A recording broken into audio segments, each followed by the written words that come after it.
குமார். நான் வந்து சென்னையில் தான். எங்கள் அப்பா பேர் வந்து ஜெய்சங்கர், அம்மா பேர் வந்து அமுதா. நான் வந்து பார்த்தீங்கன்னா என்னோட சின்ன எக்ஸ்பீரியன்ஸ் தான்.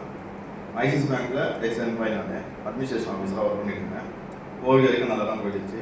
கோவிடுக்கு அப்புறம் நாங்களே ஒரு ஆஃபீஸ் ஆரம்பிக்கலாம்னு சொல்லிட்டு ஒரு டிஎஸ்சி ஆரம்பித்து ஆவரேஜாக ஒரு நல்ல பிஸ்னஸ் போயிட்டு இருந்தது. ஒரு 348 கோடி வரைக்கும் நாங்கள் லோன் பண்ணியிருந்தோம்.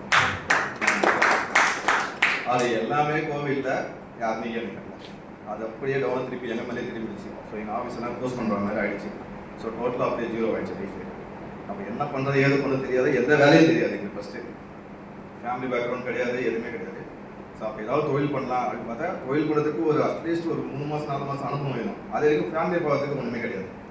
சரி, திரும்பவும் என்ன பண்ணலாம் ஏது பண்ணால் இந்த கேஸ் போகிறதுக்கே எனக்கு 2 வருஷம் ஆச்சு. இந்த லோன் ஒரு கேஸ் போகிறதுக்கு மொத்தம் 348 கம்ப்ளைண்ட் மொத்தம். அது எல்லாமே கிளியர் பண்ணி வரதுக்கு 2 வருஷம் ஆகிடுச்சு. ஸோ என்ன பண்ணுறது தெரியல, என்ன பண்ணவும் தெரியல. ஸோ ஏதாவது ஒன்று பண்ணணும்னா கையில் காசும் கிடையாது. ஸோ அப்படியே திரும்ப லோனே பண்ணலாம்னு சொல்லிட்டு ஆவரேஜாக எனக்கு தேவையான பிஸ்னஸ் மட்டும் பண்ணிகிட்டே வந்தேன். அப்புறம் சாரை வந்து அன்றைக்கி மீட் பண்ணேன். எனக்கு ஒரு ஐடியா இருந்துச்சு, ஏதாவது பண்ணணும், மேனுஃபேக்சரிங் மாதிரி ஏதாவது பண்ணணும் அப்படின்னு ஐடியா இருந்துச்சு. ஒரு சார்கிட்ட பேசணும், அது மூலியமாக தான் வந்தேன். சாரை மீட் பண்ணேன். அப்புறம் எனக்கு இந்த ப்ராசஸ் ரொம்ப பிடிச்சிருந்தது. சரி, ஓகே சார், நானும் சேர்ந்து பண்ணுறேன் சார்னு சொன்னேன். இந்த வாய்ப்பு எனக்கு கொடுத்த சங்கர் சாருக்கு மிக நன்றி. உங்கள் அனைவருக்கும் மிகப்பெரிய நன்றி. Next.